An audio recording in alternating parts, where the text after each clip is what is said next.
The Quiet Room, a modern twist on the telltale heart. I have a gift. I listen.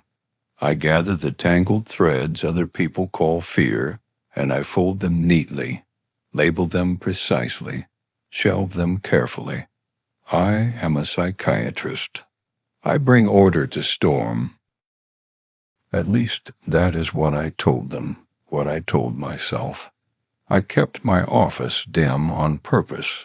Fear behaves better in low light. They came daily. A man who swore someone breathed through his vents at night. A woman who unplugged every lamp because the shadows turned when she looked away.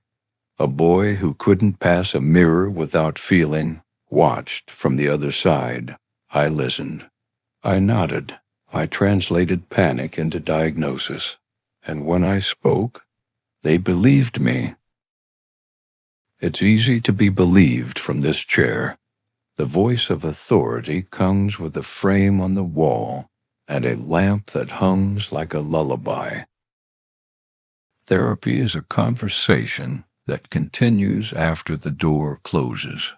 The words sit a while, then seep into the paint, then into the carpet, then into me. Nothing to worry about. Transference, counter-transference, there are labels for every leak. Still, something began to collect.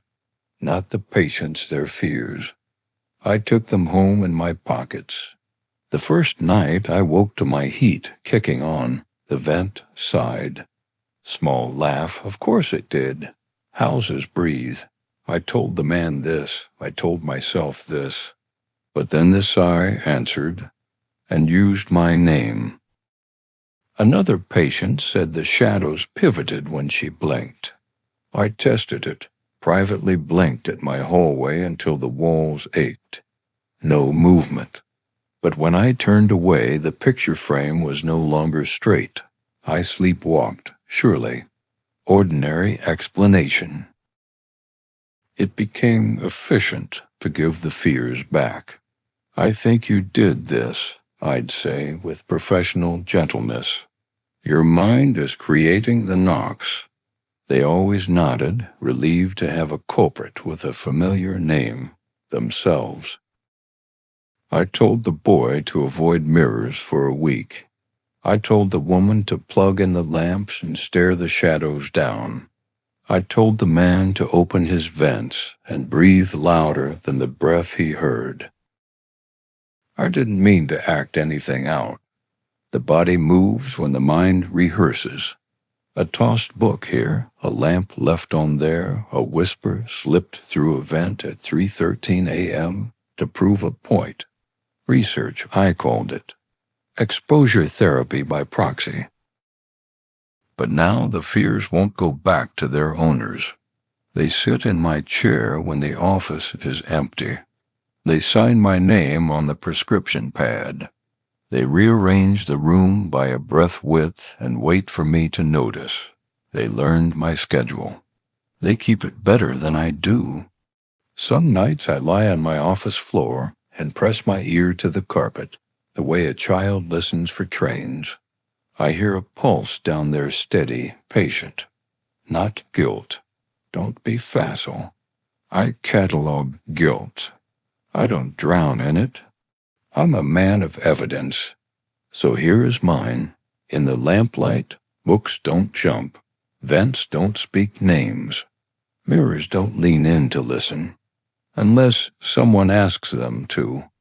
They sit in a circle now, the fears I borrowed. The man's breath, the woman's shadow, the boy's mirror. I know their textures like fingerprints.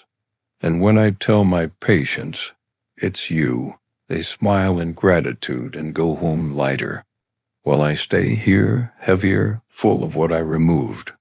There's a book on the floor. I don't remember dropping it. The pages hold a stain I can't quite name. I've been listening for years. Now they listen back.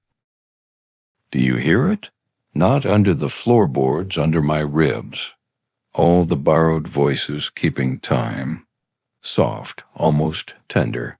I told them I was the cure. But you cannot cure a contagion by swallowing it. We're listening